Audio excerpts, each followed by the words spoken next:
자, 여러분 안녕하십니까? 또다시 한 주가 왔습니다. 와, 왜 시간이 이렇게 빨리 가죠? 공부하는 거 재미있으세요? 힘들죠? 세상에 가치 있는 것 중에 힘들지 않은 일이 없습니다. 힘 하나도 안 들이고 하실 수 있는 일은요, 틀림없이 안 해도 되는, 해봐야 아무것도 성취하지 못하는 아무런 가치가 없는 일일 수도 있습니다. 힘들면 힘들수록, 아, 내가 이렇게 가치 있는 일을 하고 있구나.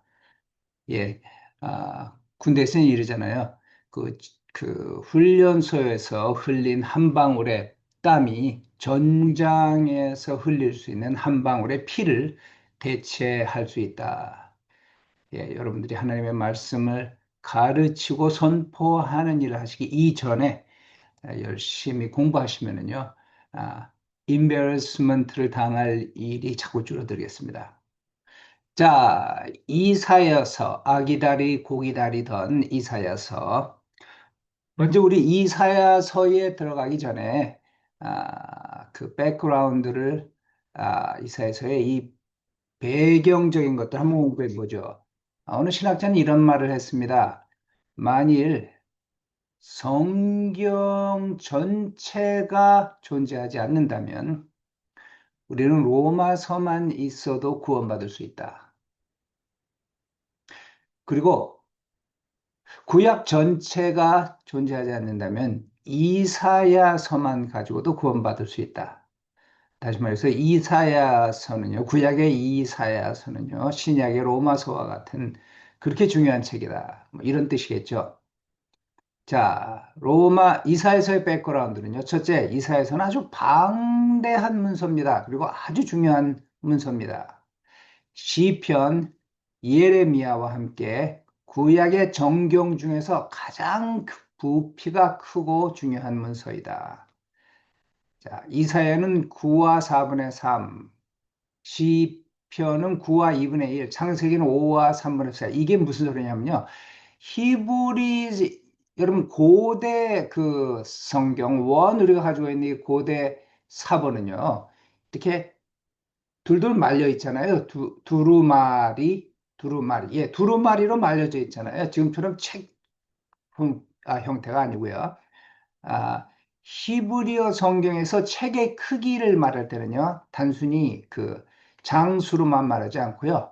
히브리어 본문 자체의 분량을 말해요. 글자 수, 단어 수, 행수, 이런 것들을 기준으로 삼았습니다. 특히 유대 전통에서 사본을 베껴 쓰는 과정에서요. 여러분, 이 옛날에 제록스 머신이 있어가지고 다 카피한 것이 아니라 사람이 쓴 것을 또 사본가가 다시 받아쓰고, 이 받아쓰는 사람은 스크라이브라 그러거든요. 스크라이버가 이 받아쓰고, 이런 베끼는 과정에서 글자와 단어 수를 세고 일정한 칸을 단위로 삼아서 분량을 비교했습니다. 예를 들어서 원본에는 아, 그 단어가 예를 들어서 5천 개 있었는데 사본에는 그것을 카피한 사본에는 5,500개가 됐다. 이러면 뭔가 말이 더 들어간 거죠. 아, 그런 식으로 이 양을 아주 조심스럽게 분량을 재고 비교했는데요.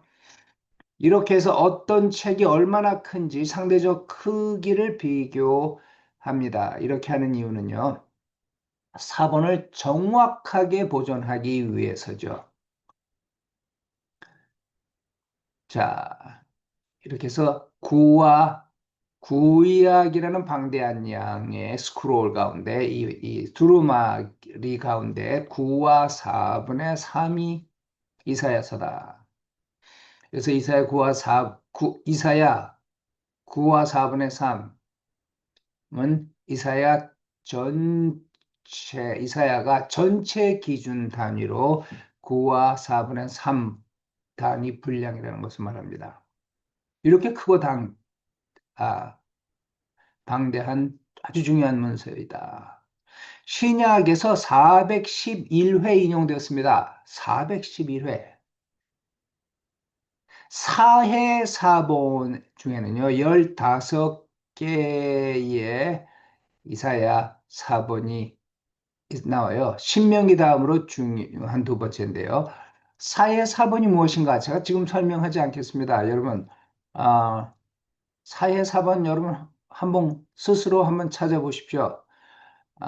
제가 우리 그 토론 부분에 사회 사본 한번 올려놓을게요. 여러분들이 공부해 보시고 아는 만큼 단답형으로 긴 설명 필요 없어요. 1짝, 2짝 이런 식으로 착착착 한번 읽어보시고 아, 올려보시죠. 이사야서는요. 이사야서의 저자는 한 명이 아니라 두 명이라는 설과 세 명이라는 설이 있습니다. 몇 명의 이사야가 있는가? 이 질문은요, 1775년 18세기죠. 18세기는 유럽에서 특히 독일에서 소위 말하는 리버럴한 신학이 등장한 시대입니다. 리버럴이라는 말은 조금 이렇게 우리 같은 보수주의자들은 공격하는 아, 표현이죠. 리버럴하다. 아마 리버럴의 입장에서는 그렇게 보지 않고요. 아주 크리티컬한 깊이 연구하는 그전에는 무조건 믿음으로 받아들여 왔는데 이들은 깊이 연구하는 굉장히 사변적으로 이성적으로 깊이 연구하는 아, 신학이라고 말할 겁니다. 아, J.C.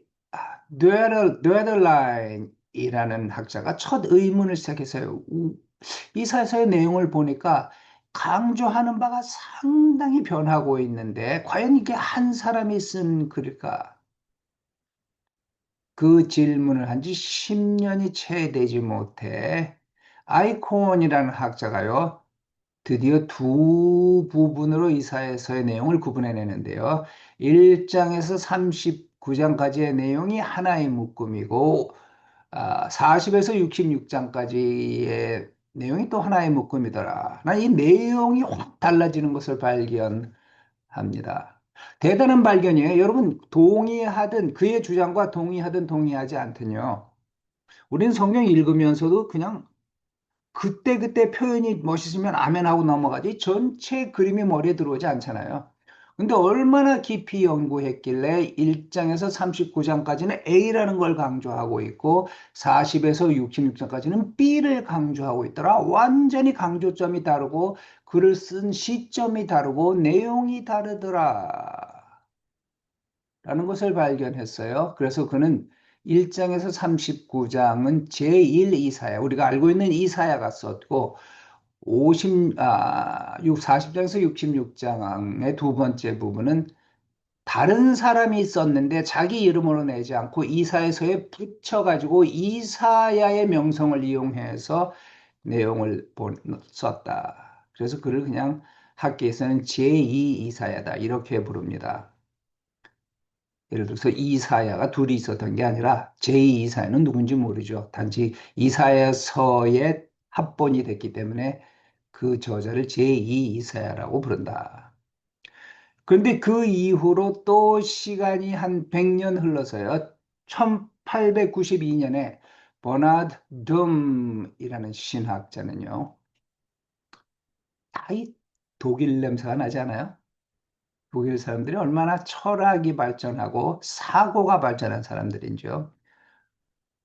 제2 이사야에도 각각 다른 내용을 발견했어요. 그래서 그는 제3 이사야가 있다고 주장하기 시작했습니다. 그리고 그 이후부터는 오만 그쪽 문이 활짝 열려 놓으니까 계속 연구를 해가지고요. 5명 이상의 이사야가 있다라고 주장하는 설도 나오고요. 몇 명의 이사야가 있느냐? 그거는 모르죠. 우리 같은 보수적인 사람들은 하나밖에 없다라고 주장하는 쪽이고, 오픈됐으면 오픈될수록 뭐 많이 있다라고 주장하는데, 대부분의 학자들이 동의하는 바는요, 이사야서가 만들어지기까지 사용된 자료는 다양한 자료가 있다. 40장에서 66장까지만 하더라도 70개의 자료를 발견하는 학자들이 있고요. 또 40에서 55장까지 49개의 자료를 발견하는 사람이 있습니다. 윌리엄 라소라는 학자는요, 이렇게 다양한 자료에도 불구하고 이사야서의 단일 저작권을 주장합니다. 왜냐하면 그가 일관되게 이사야서가 일관되게 외치고 있는 메시지가 있기 때문에 여러 다양성이 있음에도 불구하고 단일 저자의 책임에 틀림없다라고 주장합니다. 자, 이사야의 출신 성분을 보면은요, 아모스의 아들이에요. 선지자 아모스가 아니에요. 예, 그 1장 1절에 보면은, 아모스의 아들, 유대인으로서 예루살렘에 살고 있었습니다. 야, 제가 북한에서 온 사람들의 간증을 들어보니까 그 평양에서 살면 대단한 사람들이라 그러더라고요. 이 고대 유대인이 예루살렘에 살았다 그러면 대단한 사람 아니었을까 싶어요. 활동 시대를 보니까 우시야와 요담과 아하스와 히스기야 시절에 활동했어요. 우시야 왕이 죽던 해에 내가 본즉 하면서 6장에서 자신이 소명을 받는 설명을 해요. 다시 말해 우시야 왕이 죽던 해에 선지자가 되었습니다. 그리고 히스기야 시대까지 사역했습니다. 유대의 전통에 의하면 므낫세 시대에 사역하다가 순교당했다. 속이 빈 나무에 집어넣어져 가지고 나무와 함께 톱으로 쓸려져서 죽음을 당했다. 아, 참 하나님의 종의 마지막이 이렇게 비참하네요. 그러나 죽은 그가 비참하다고 느꼈는지는 모르겠어요. 하나님의 일을 하는 사람은요, 항상 공격을 받습니다. 근데 심지어는 목숨을 놓아야 하는 일도 있을 수 있습니다. 탈무드에서는요, 유대인들의 책이죠. 유대인들의 탈무드는요, 아주 그냥 간단하게 설명하면요, 오경에 대한 해석인데요. 하나님의 그 율법에 대한 해석, 카멘터리죠. 주석인데요. 탈무드에 의하면 이사야는 우시아의 사촌, 우시아 왕의 사촌, 아마샤 왕의 조카였다. 그렇다면은 귀족 계급이죠. 왕. 성경 보니까 이사야서에 보니까 왕과 제사장에게 쉽게 접근할 수 있었어요. 그렇다면 이 사람은 귀족 계급이 아니었는가? 최소한 40년 이상 사역했습니다. 공동섭정, 문하세와 히스기야가 함께 공동섭정을 하고 있었을 때 이사야가 죽었을 것 같지는 않고요. 그렇다면 최소한 687년 이전에는 죽지 않았다. 최소한 40년 이상 사역을 했다. 그는 여선지자와 결혼했습니다. 그래서 두 아들이 태어납니다. 첫째 아들의 이름은요, 스알야수, 남은 자는 돌아오리라. 이스라엘 백성들 가운데 남아있는 자는 결국 돌아올 것이다. 두 번째, 마헬살랄 하스바스. 노략을 속히하고 약탈을 서두르라. 얼른 이스라엘을 노략하고, 얼른 유다를 노략하고 약탈하라. 남은 자는 돌아오겠다라는 것은 희망의 메시지죠. 노력을 속히하고 약탈을 서두르라. 이스라엘과 유다를 멸망시켜라. 이것은 또 심판의 메시지예요. 위 이름들의 의미는 이사야의 소명 때 받은 메시지와 밀접한 관계를 가지고 있습니다. 이사야는요, 한 나라의 멸망, 자신의 나라, 유다의 멸망을 선포했고요. 하나님의 진노와 심판을 선포했고요. 그리고 하나님이 다시 그들을 세우실 것이라는, 남은 자는 돌아올 것이라는 아, 위안과 소망을 함께 선포했습니다. 이 사람은 관료였던 것 같아요. 귀족 출신이고 왕의 사촌이고 왕의 조카였다면요. 관료 지위에 있는 것이 아주 당연했겠죠. 이사야는요, 우시아의 행적을 기록했다라고 거기 대하 26장 22절에 나와 있고요. 왕의 공식 연대기를 담당한 서기관이었던 것 같습니다. 관료 계층 사이에 쉽게 행보하였고 왕들을 가까이 만났습니다. 그의 지위는 그가 세계 정세에 밝은 이유를 설명합니다.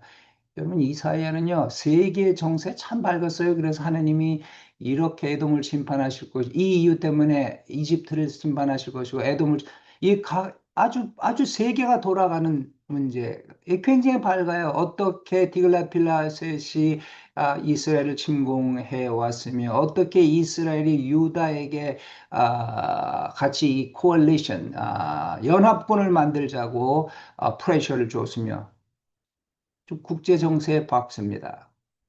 그가 살았던 시대에 그가 소명을 받기 몇 년 전부터 궁정 활동을 하고 있어요. 궁정에서 일하고 있었고요. 만약 이사야가 산헤립의 죽음을 기록했다면요. 그의 사역 기간은 745년에서 680년까지 늘어납니다.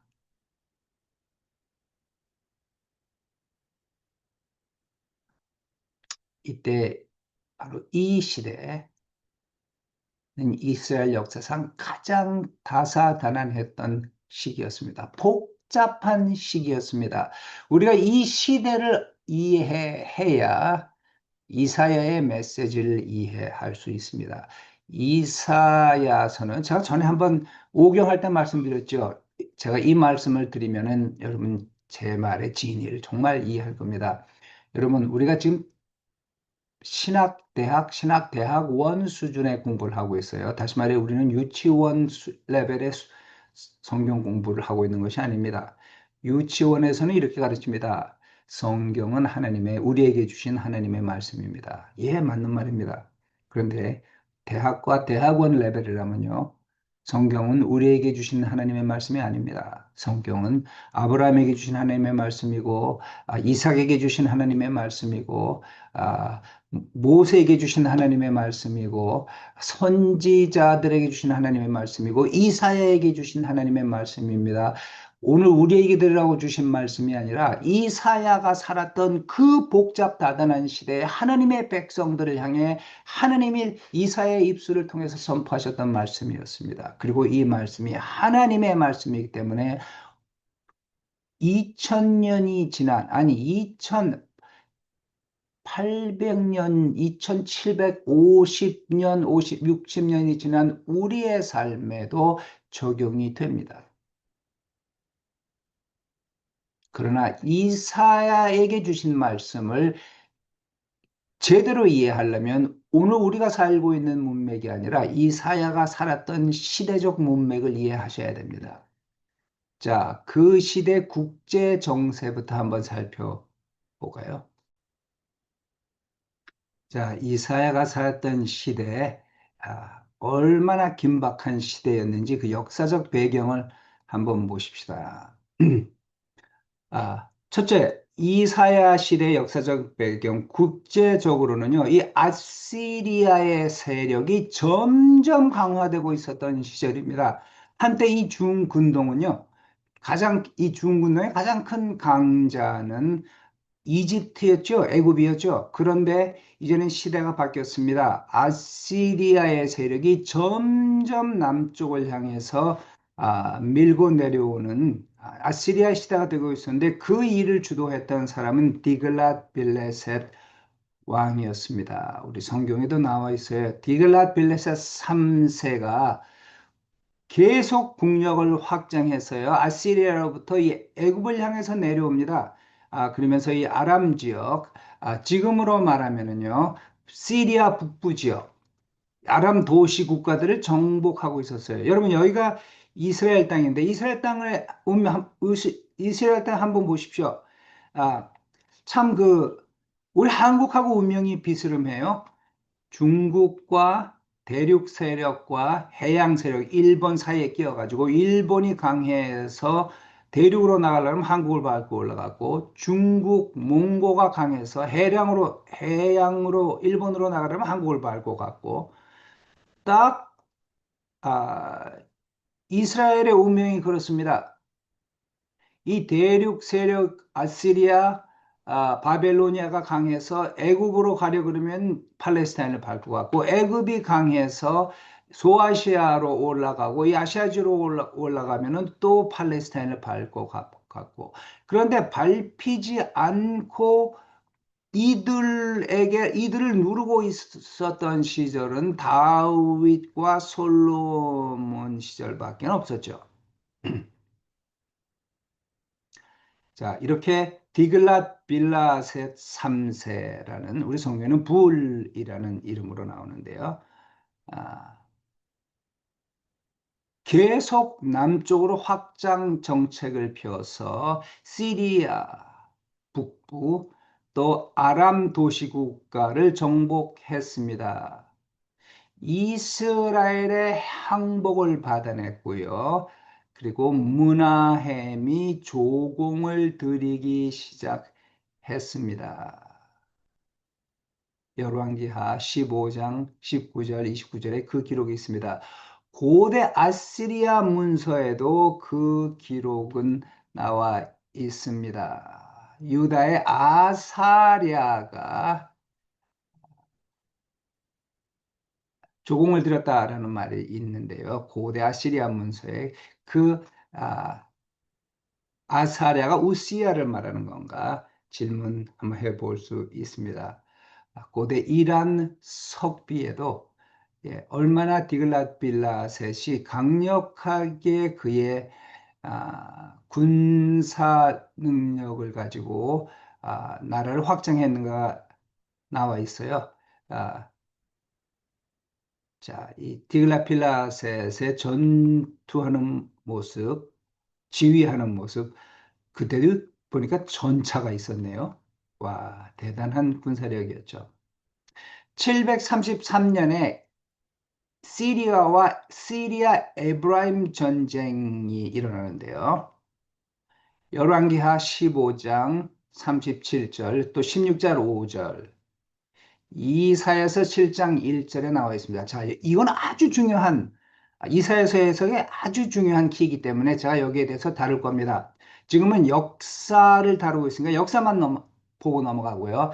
이제 본문을 다루는 시절에 아주 중요하게 다루도록 하겠습니다. 이 사건은요, 뭐냐면요, 이런 사건이에요. 여기 아, 아시리아가 계속 남하에서 쳐 내려오니까, 다마스커스에 있는 이 시리아와 바로 그 아래에 있는 이스라엘이 조약을 맺어요. 물론 그 둘뿐만 아니라 이 암몬 뭐 이 근처에 있는 모든 도시국가들이 연맹을 만들어서 군사적 동맹을 만들어서 아시리아와 싸우려 그럽니다.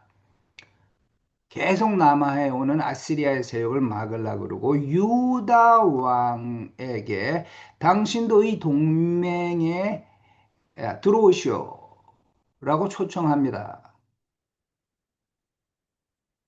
그런데 유다의 왕이었던 아스는 그 동맹에 들어가지 않습니다. NO라고 말합니다. 그리고 동맹에 들어가는 대신 아시리아의 군사 원조를 청합니다. 그런데 이사야는 그렇게 하지 말라고 명령하죠. 하나님의 음성을 듣고 절대 그렇게 하지 말아라. 근데 그는 하나님을 두려워하는 사람이 아니었어요. 오히려 약한 나라의 군사 동맹에 들어가는 것보다 가장 강력한 나라인 아시리아의 도움을 구하는 것이 낫다라고 생각했습니다. 디글랏 빌라셋은요, 이스라엘을 침공해 옵니다. 그리고 길르앗, 갈릴리 지역을 완전히 장악해 버리죠. 길르앗, 갈릴리 지역을 완전히 장악해 버립니다. 그리고 이스라엘을 포수해 갑니다. 그리고 그 당시 왕이었던 이스라엘의 부가 왕을 폐위시켜버리고 호세야 왕이에요. 아, 호세 선지자가 아니고 호세야가 왕위를 계승합니다. 그리고 이제 이스라엘은 아시리아에게 조공을 바치는 아시리아의 그 영어로는 베슬이라 그러는데요. 한국말로 왜 봉신이 되죠? 봉신. 예. 그런데 이제 이 디글랏 빌라셋 왕이 죽습니다. 디글랏빌레셋의 죽으면은 어떤 일이 벌어지나요? 강자가 죽고 나니까요. 아시리아에게 조공을 바쳤던 봉신의 왕이었던 호세아 왕이요. 얼른 주군을 바꾸어 버립니다. 그래서 아수르의 정치적 공백을 딱 이용해서요. 애굽의 이집트의 안보이, 자기 그 사신을 보내고 이집트와 친해지고 이집트의 도움을 구합니다. 마침 미국이 약해지는 것 같다고 느끼고 얼른 중국하고 관계를 굳건하게 하려는 그런 모습 비스름합니다. 그러니, 아, 디글랏 빌레셋 왕 이후 샬만의 권력을 받은 그의 아들 샬마네ser 왕이 그것을 간과할 리 없죠. 군대를 끌고 이스라엘을 쳐들어옵니다. 그리고 3년간 포위 공격합니다. 완전히 사마리아가 3년간 포위됐으니 먹을 것이 없어지고 난리가 났겠죠. 드디어 사마리아가 함락됩니다. 그런 내용들이 열왕기하 17장에 기록되어 있습니다. 그리고 722년 샬마네제가 죽고요. 그의 아들 살곤 2세가 왕이 됩니다. 그리고 완전히 사마리아를 함락해 버립니다. 그래서 이제 이스라엘은 멸망합니다. 그런데 자, 이 팔레스타인 지역에 있는 작은 나라들이 이제 다 아시리아의 봉신들이 되어 있는데요. 그들은 계속 아시리아의 압제로부터 벗어나고자 했겠죠. 이렇게 아시리아가 어느 정도로 무자비했느냐면요. 아시리아의 수도 니느웨에 가보면요. 아시리아 군대가 점령한 이 모든 나라들의 왕, 귀족들의 목을 따다가 아, 그 해골을요. 아시리아 가장 중앙부에 미국으로 하자면 워싱턴 DC의 가장 중요한 거리에 아, 피라미드처럼 쌓아놨대요. 그러니까 얼마나 아시리아에 대한 미움이 있었겠습니까? 그런 배경하에서 아, 하나님의 선지자였던 아, 요나가 아시리아에 가서 니누에 가서 복음을 전하지 않겠다. 저들은 지옥에 가야 한다.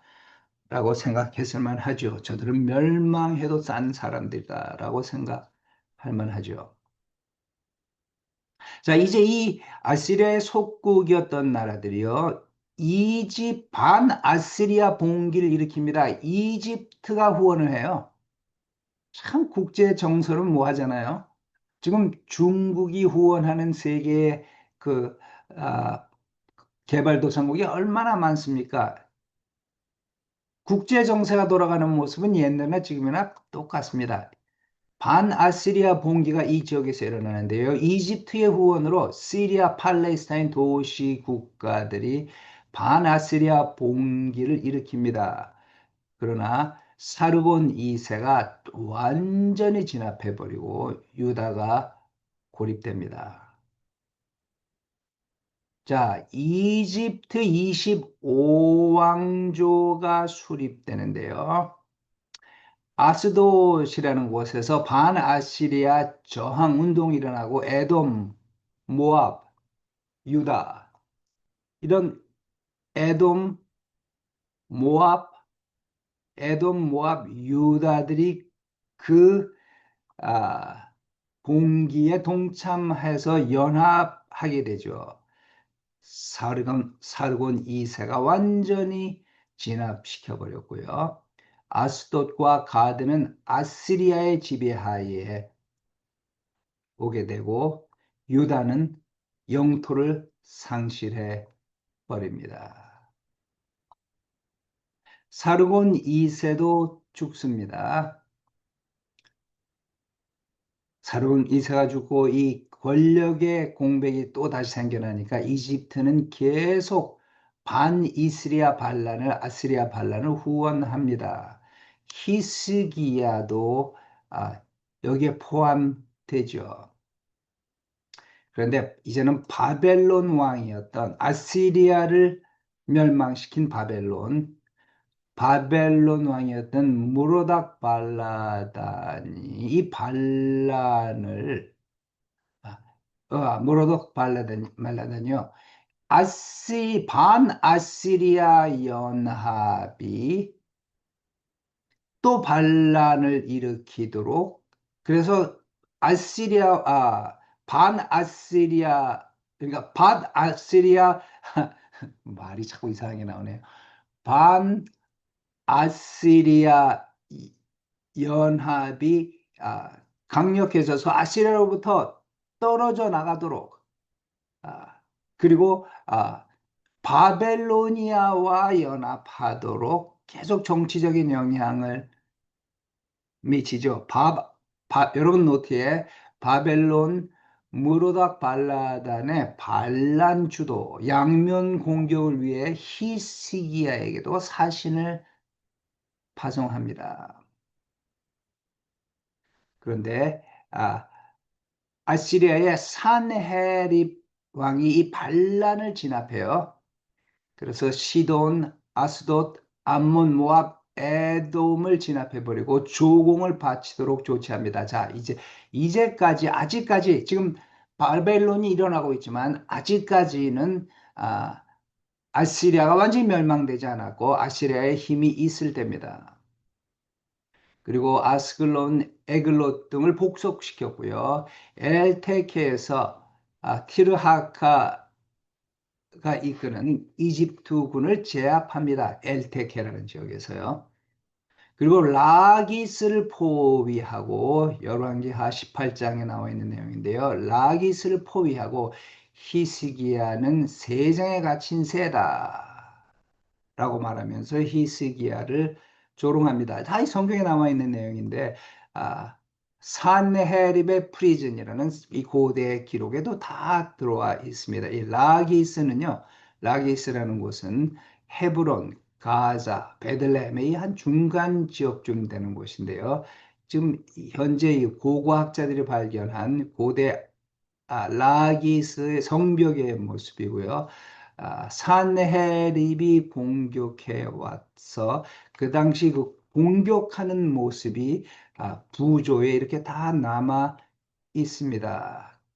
그 당시에 활을 쏘고 대포를 쏘는 그런 모습, 성 위에서 반격하고 있고 성 아래서 성 위를 향해 쏘고 있고 성벽에서 사람이 떨어지는 모습, 돌을 대포에 넣어서 쏘는 모습, 이런 모습들이 다 남아 있어요. 돌을 여기다 올리면 팡 쏘죠. 이렇게 총알이 아니라 화살이 빗발치는. 자, 그 지역 을 발굴한 고고학자들이요. 대포알, 물론 돌대포죠. 또 화살촉 등을 발견했습니다. 자, 이렇게 국제 정세가 아주 복잡한 시절이었어요. 그런데 이런 시절에 국내 정세를 한번 보면요.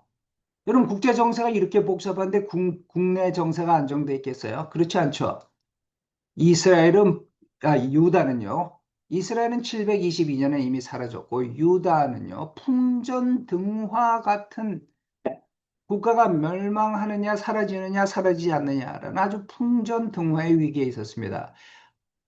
733년에 있었던 시리아 에브라임 전쟁. 야, 자, 이 내용이 열왕기하 15장 37절, 또 16장 5절, 이사야서 7장 1절에 나와 있어요. 이사야의 조언을 거부하고 아수르의 도움을 청한 아하스. 이 장면, 이 계속 시리아가 내려오니까 다마색 계속 아시리아가 내려오니까 시리아가 이스라엘과 동맹을 맺어서 아시리아와 싸우는데 유다를 초청해요. 너도 동맹에 들어와라. 그런데 아, 이사 아, 아하스는요, 그 동맹에 들어가는 것을 거부하고 이사야가 그렇게 하지 말라 그랬는데 이사야의 조언을 거부하고 아시리아의 사공 사신을 보내죠. 제가 왜 이렇게 한국말이 어눌해졌는지 모르겠어요. 사신을 보내어서 도움을 아시리아의 큰 형님의 도움을 요청합니다. 자, 요거 제가 조금 이따가 설명할 거예요. 아주 중요한 설명입니다. 여러분 노트 계속 보세요. 자, 이렇게 해서 아하스가 죽고 그의 아들 히스기야 왕위를 계승합니다.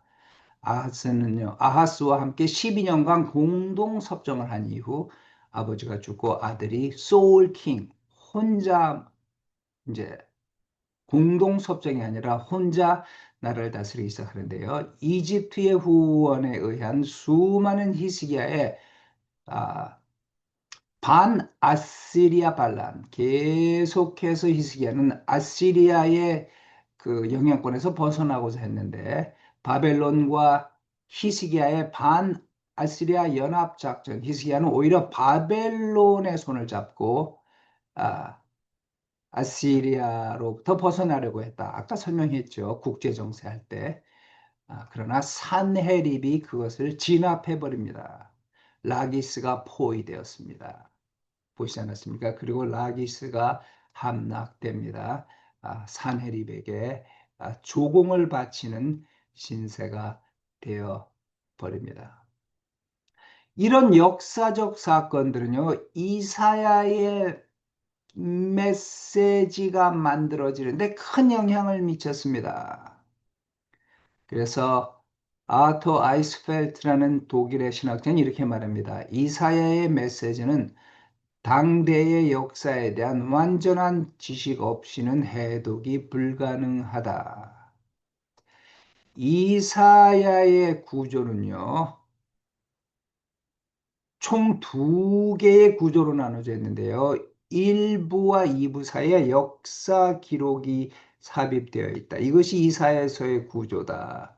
자, 이사야서의 구조는 이렇습니다. 1부 1장에서 35장, 2부 40장에서 66장. 1부의 내용은 심판, 2부의 내용은 위로, 그 다음 그 사이에 역사 기록이 있습니다. 36장에서 39장. 자, 이렇게 본다면요, 두 개의 이사야를 보는 학자들의 아, 눈이 이해될 수 있죠? 어떻게 이사야가 심판을 외친 이사야가 그의 정반대인 위로와 회복을 외칠 수 있는가? 그러므로 이 위로와 회복을 외치는 선지자는 심판을 외쳤던 이사야가 아니라 다른 사람이다. 단지 이 두 내용이 합쳐져서 편집자에 의해 합쳐져서 오늘날 한 권의 이사야라는 책으로 우리에게 주어졌을 뿐이다. 그럴듯한 말이에요. 그런데 이런 질문을 해볼 수 있죠. 왜 한 사람이 심판과 위로를 같이 전할 수 없죠?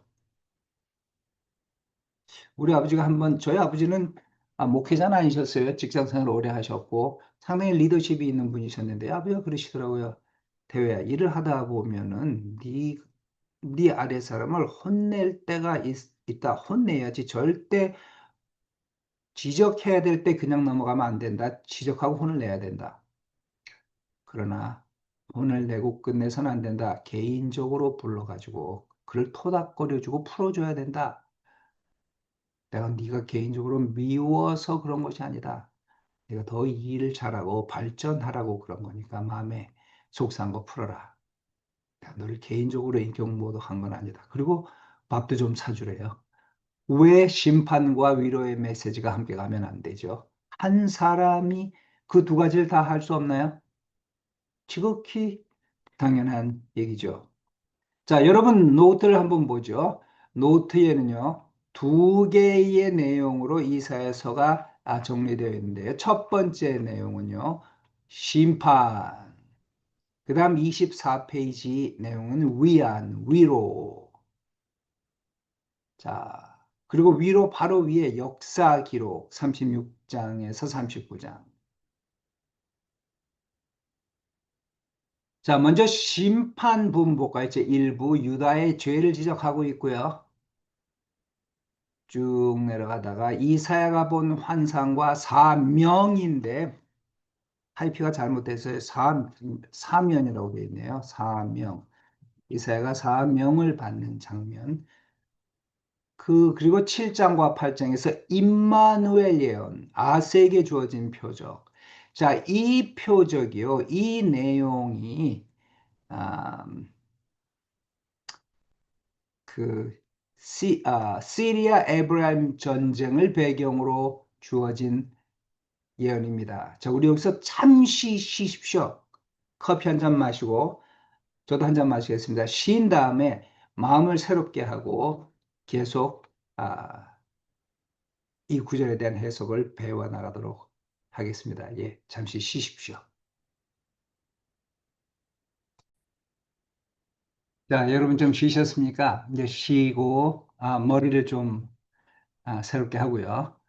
아, 자, 우리 다시 이사야서 7장,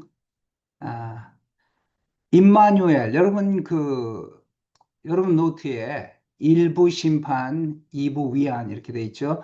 일부 심판의 첫 번째 대지는 유다의 죄. 그 유다의 죄 아래 보면은요. 하나, 둘, 셋, 넷, 다섯 번째 임마누엘, 아하스에게 주신 표적. 7장, 8장 나와 있죠. 자, 이 표적, 이 말씀의 백그라운드를 보고요. 역사적 백그라운드를 보고 한번 말씀을 해석해 보도록 하죠. 자, 이 말씀의 역사적 백그라운드는요.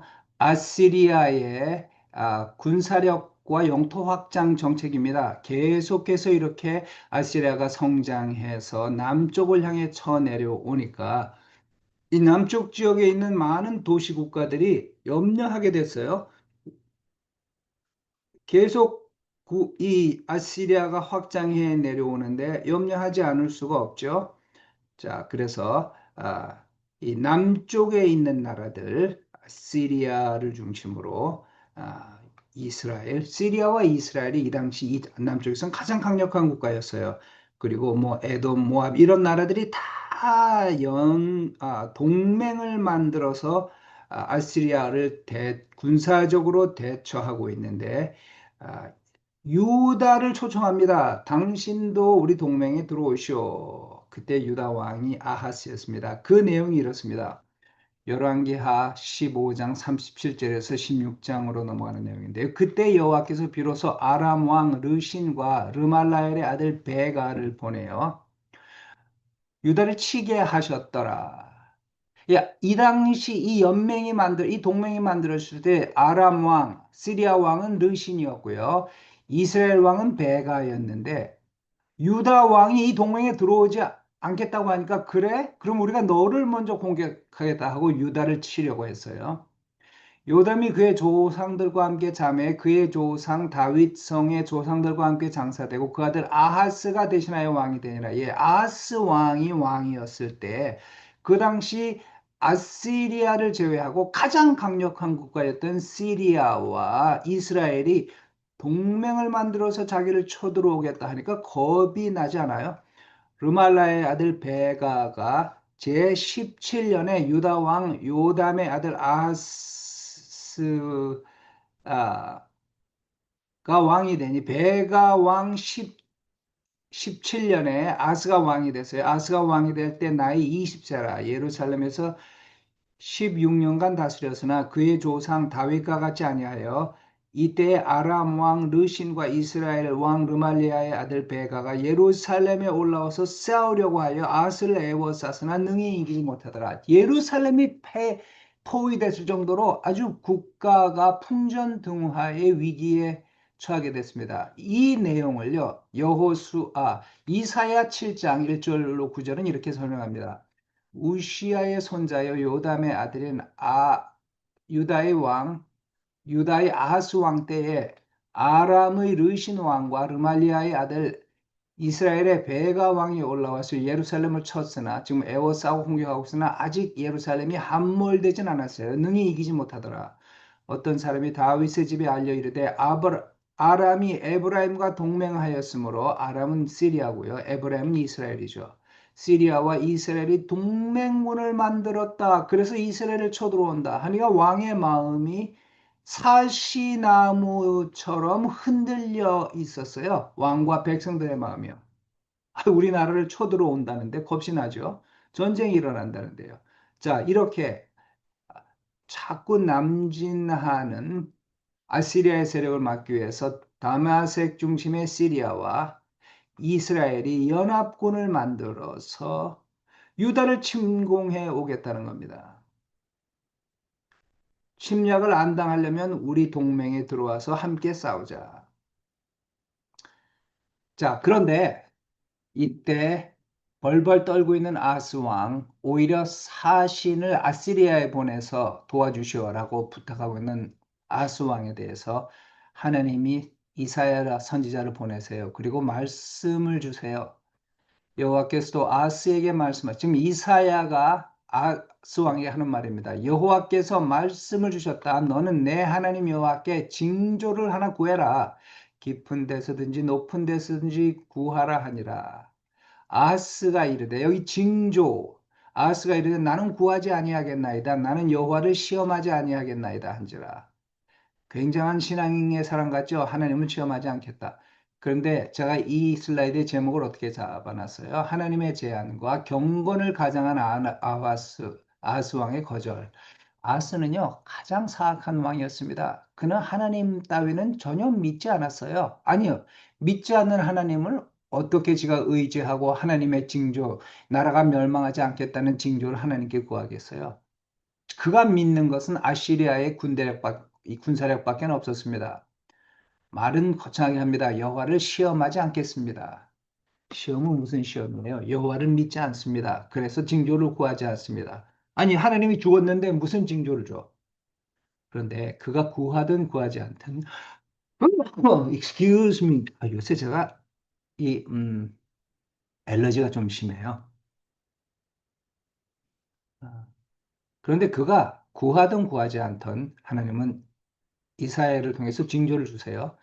그러므로 주께서 친히 징조를 너에게 주실 것이라. 보라, 처녀가 잉태하여 아들을 낳을 것이요 그의 이름을 임마누엘이라 하리라. 그가 악을 버리며 선을 택할 줄 알 때가 되면 엉긴 젖은 뭐죠? 요구르트 아닙니까? 요구르트와 꿀을 먹을 것이라.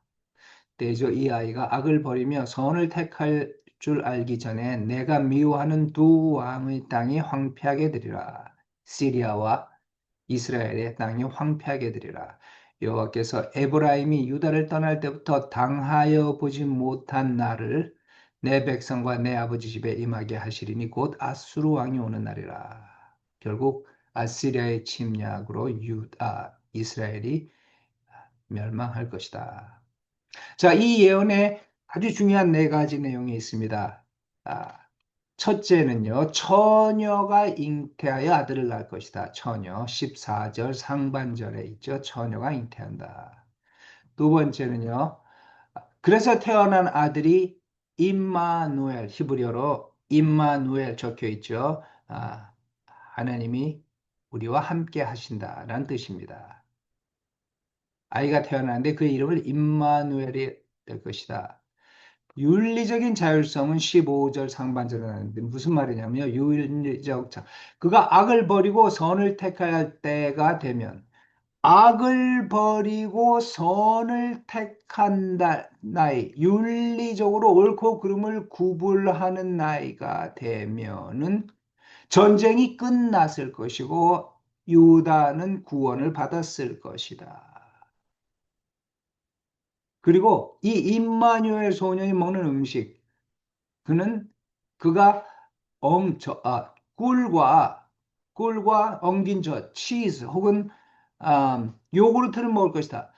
여러분, 이 고대 시절에 고대 중근동 사회에 꿀, 치즈, 엉긴 젖 이런 것들은 로열 다이어트였어요. 높은 사람이 먹는 거였어요. 왕궁에 있는 사람들이 먹는 음식이었습니다. 일반 백성이 먹을 수 있는 그런 음식은 아니었습니다. 자, 이 네 가지 징조를 어떻게 해석해야 되는가? 첫 번째, 처녀.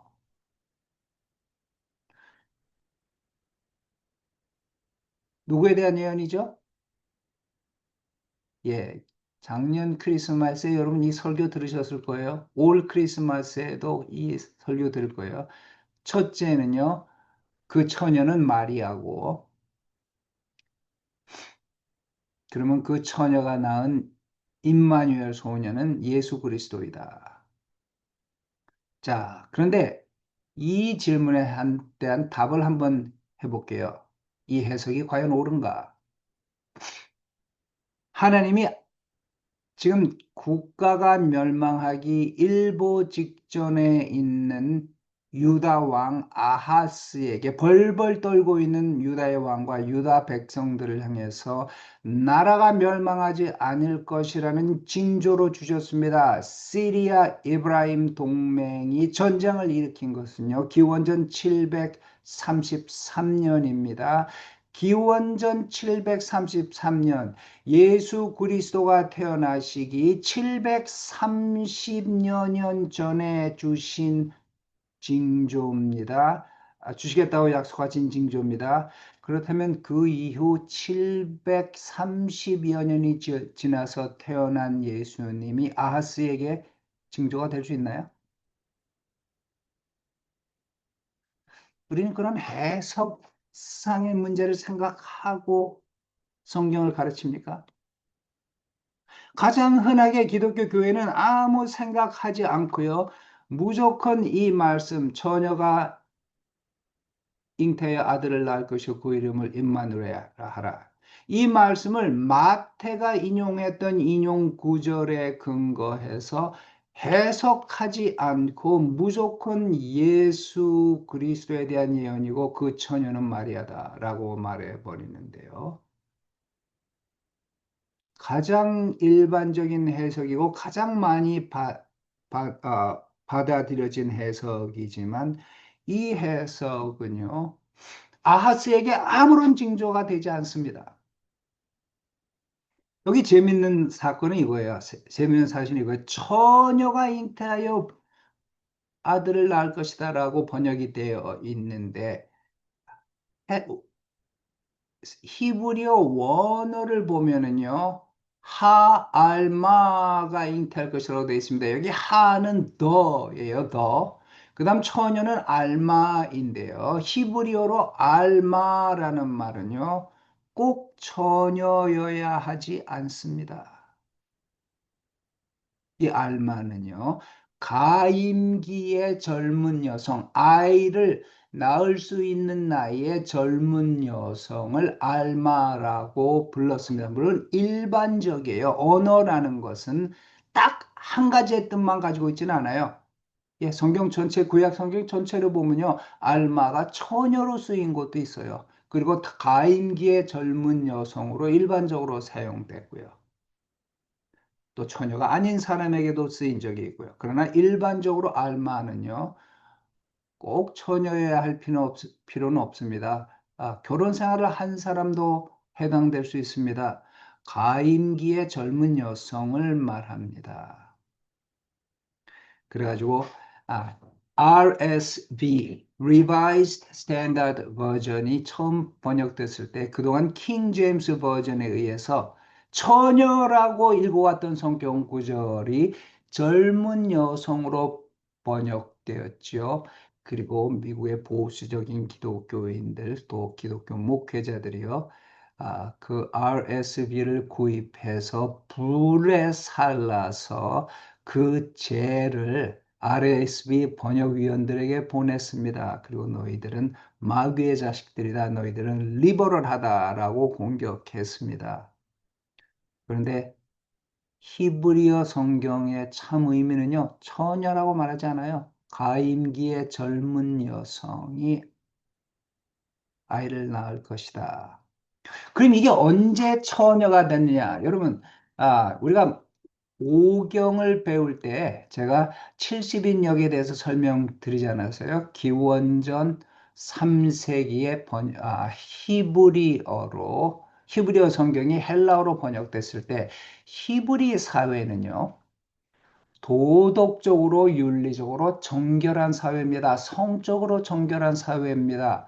아, 가임기의 젊은 여성이라고만 말하면요. 그 여성이 아무 남자하고나 잠자고 다니고 이런 여자가 아니었어요. 결혼한 아내도 당연하죠. 한 남자하고만 성관계를 한다는 것은 설명할 필요가 없이 즉이 정확하고 당연한 사실이었고 성적으로 깨끗한 여성이었습니다.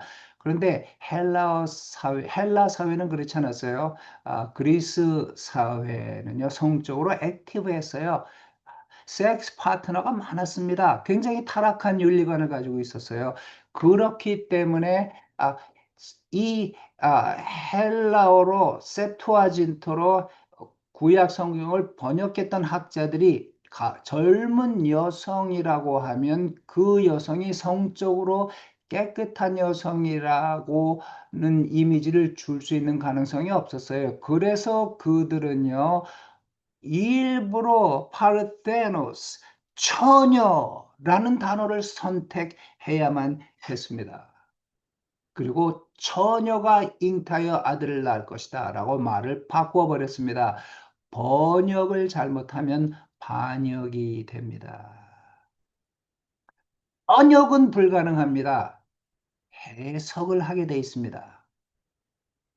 잘한 번역이었어요. 성적인 정결함을 말하려고 했던 잘된 번역이었어요. 그런데 기원전 3세기에 시작해서 기원전 2세기에 끝이 났던 septuagint 그리고 지금 2000 몇 년입니까? 2025년 살고 있잖아요. 그러면 지난 2200년간 기독교의 전통은요, 처녀가 돼버렸어요. 2200년간 그렇게 믿었잖아요. 그래서 이제는 처녀가 해석이 아니라 성경 말씀으로 완전히 바뀌어버렸습니다. 우리가 카톨릭 교회를 어떻게 공격합니까? 카톨릭은 성경이 중요한 것이 아니라 전통이 더 중요하다. 전통으로 성경을 해석한다. 잘못됐다. 우리 신교도 똑같아요. 2200년간 처녀라는 전통이 생겼습니다. 그래서 그 전통으로 성경을 해석합니다.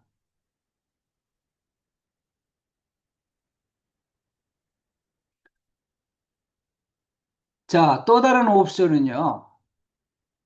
아하스의 중전, 그 젊은 여성, 가임기의 젊은 여성은 아하스의 중전, 그럴 가능성이 참으로 많아요. 왜냐면요, 알마라는 단어, 이 빨간색으로 해놓은 게 알마가 그 가임기의 젊은 여성 혹은 뭐 처녀, 가임기의 젊은 여성인데 그 앞에 하가 붙어요. 하는 뭡니까? 검은색으로 되니 하는 더.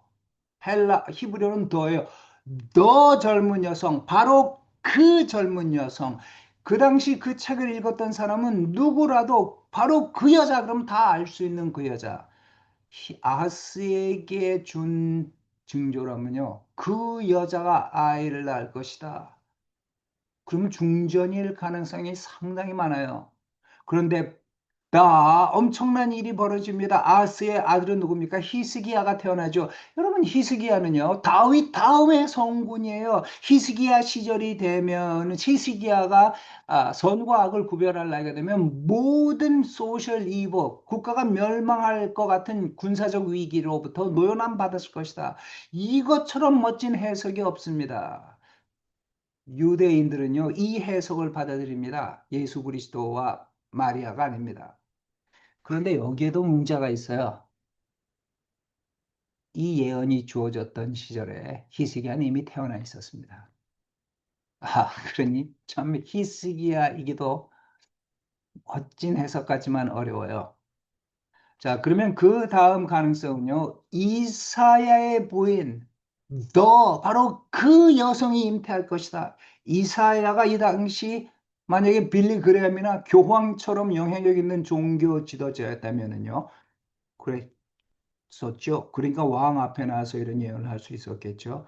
그렇다면 그의 아내에 대해서 the 여자, the lady, the first lady라고 말해서도 될 만한 이야기일 것 같아요. 그런데 이사야의 부인이 7장이 바로 지나서 8장에 마헬 살랄 하스바스라는 아이를 잉태합니다. 그리고 아이가 태어납니다. 자, 그렇다면 이사야의 부인이라고 일 가능성이 아주 높습니다. 자, 여태까지 해석을 보면요. 마리아가 그 젊은 여인이고 처녀이고 예수 그리스도 이거는 전통적인 기독교의 해석이었어요. 아하스의 부인이 그 젊은 여성이고 히스기야가 임마누엘 차일드다. 이것은 유대교의 해석이고요. 이사야의 부인이고 마할살렐 하스바스다. 이것도 역시 기독교의 전통적인 기독교의 해석은 아니지만 상당히 연구를 한 크리티컬한 해석이 될 수 있습니다. 그 다음 마지막 해석은요. Any young woman, the young woman. 어떤 여성이라도 괜찮아요. 여러분 전쟁 중에 시집장가 갑니까? 안 가잖아요. 상식을 가진 사람이라면 전쟁 중에 무슨 결혼식하고 시집장가 갑니까? 전쟁 끝나고 해야 되겠죠. 그런데 보십시오. 전쟁이 일어났음에도 불구하고 젊은 여성들이 결혼하고 아이를 갖게 되고 다시 말해 노멀한 삶이 계속될 것이다. 너무 걱정하지 말아라. 하나님이 아하스에게 주시는 또 아하스를 통해 이스라엘 유다 백성들에게 주시는 예언은 이런 전쟁의 급박한 상황 속에서도 사람들이 젊은 여인들이 결혼을 하고 임신을 하고 자녀들이 태어날 것이다. 그것이 사인이다. 노멀한 삶이 계속될 것이고 이렇게 태어난 아이들이 약 12세 선과 악을 구분하는 나이가 되면은 이미 전쟁으로부터 자유함이 주어졌을 것이다. 적이 함몰되고 없을 것이다. 전쟁 중이기 때문에 왕만 먹을 수 있었던 자연에서 채취할 수 있는 꿀과 치즈, 요구르트 이런 것들도 일반인이 먹을 수 있는 그런 거의 무정부 상태와 같은 이런 상황 속에서도 노멀한 삶은 계속될 것이다. 자, 이렇게 믿는 학자들도 있습니다. 자, 그런데 왜 기독교는요, 전통적인 기독교는 마리아가 젊은 여인 처녀이고 예수 그리스도가 그 대답이다라고 믿었냐면요. 마태복음 1장 21절 말씀 때문이에요. 아들을 낳으리니 그 이름을 예수라 하라. 이는 그가 자기 백성을 그의 죄에서 구원할 자이심이라 하니라. 보라 처녀가 잉태하여 아들을 낳을 것이요 그의 이름은 임마누엘이라 하리라 하셨으니 이를 번역한즉 하나님이 우리와 함께 계시다 함이라. 자, 이 해석이 이것은요. 희수에게 주신 말씀이 아니라 예수님이 태어나실 때 예수님이 태어나신 거에 대한 예언인데요. 그 예수님의 이름이 이런 이름이다. 이런 의미를 가지고 있다. 이런 사건을 통해서 예수가 태어날 것이다. 처녀가 잉태하였다라고 말하고 있는데 여기 이 처녀, 젊은 여인이라고 이런 번역을 사용하지 않고 처녀라는 번역을 사용했던 것은 무슨 뜻일까요? 마태가 사용했던 성경은 이브리어 성경이 아니라 septuagint였죠. 이 당시에 사용되었던 이 당시는 로마 시대 아닙니까? 로마는 정치적으로 로마였고요. 로마의 문화는 헬레니즘이라고 하죠. 헬라어를 사용하는 문화였습니다. 이 당시에 사용되었던 성경은 septuagint, 헬라어 성경이었습니다. 그는 헬라어에서 인용을 했죠. 그래서 처녀가 잉태할 것이다 라고 인용했습니다. 그리고요,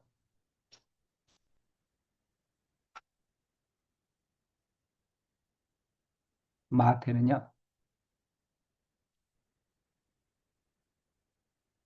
이사야서 7장의 본문을 문자 그대로 적용하기보다는 영적으로 해석을 했죠. 이 730여 년 전, 하마 잘못하면 국가가 쳐들어오는 적의 침입으로 멸망할 수밖에 없었던 그 풍전등야의 위기에서 젊은 여인이 잉태하여 아들을 낳을 것이고 그 아들이 선과 악을 그 아들의 이름이 임마누엘인데 하나님이 우리와 함께 하심이다인데 그 아들이 선과 악을 구별할 수 있는 나이가 되면 약 12세가 되면은 국가가 그 위험으로부터 놓여나 있을 것이다. 그 스토리는 모든 이스라엘 사람들이 알고 있습니다. 그것과 동일하게 지금 이 시대는 죄의 포로가 되어서 죄의 공격을 받고 죄 때문에 멸망받을 수밖에 없는데 이제 그 사건과 동일한 쳐들어오는 적이 아시리아가 아닌 이 죄라는 적으로부터 인류를 자유케 하실 분이 예수 그리스도 임마누엘 아들이다. 이제는 영적으로 적용을 한 겁니다. 문제는 해석이에요. 마태복음의 눈을 가지고 700년 거의 800년, 730년 뒤로 돌아가서 뒤에 본문을 그 훨씬 730년 전의 본문을 730년 이후의 눈으로 해석하면 잘못된 해석이죠. 먼저 있는 것을 해석하고 이 해석이 후기에 어떻게 적용되는가를 보아야 됩니다. 근데 우리는 항상 거꾸로 하고 있어요. 신약을 알기 때문에 신약 성경의 답을 구약에 집어내서 구약을 해석해내는데요. 그것은 해석이 아니라 오석입니다. 구약에서 신약으로 사상이 발전했지 신약을 가지고 거꾸로 구약에 집어넣어서 답이 아닌 것을 답으로 말하면 안 됩니다. 유대인들은 시리아 에브라임 사건을 다 알고 있습니다. 700년이 지났지만 역사를 배운 사람들은 알고 있습니다. 이 사건을 그 사건에 대한 예언을 그대로 마태가 적용해서 영적으로 오늘 우리의 사회에 이렇게 적용된다라고 외쳤을 뿐입니다.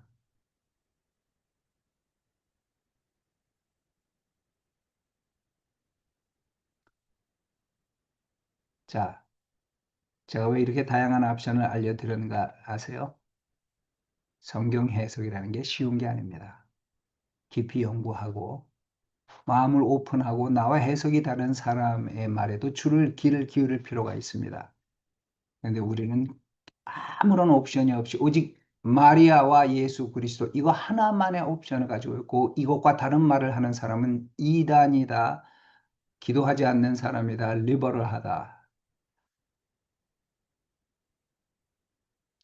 좀 폭넓게 연구할 수 있는 눈을 가지시고요. 해석하는 데 있어서 먼저 보아야 될 것은 영해가 아닙니다. 영해는 가장 나중에 봐야 되는 거고요. 가장 중요한 것은 역사적으로, 문법적으로, 신학적으로 특정 구절이 무슨 말을 하고 있느냐 보아야 됩니다. 예, 여기서 이사야서 일부 시작 부분을 마치고요. 또 이제 나머지 이사야 부분도 다루도록 하죠. 고맙습니다.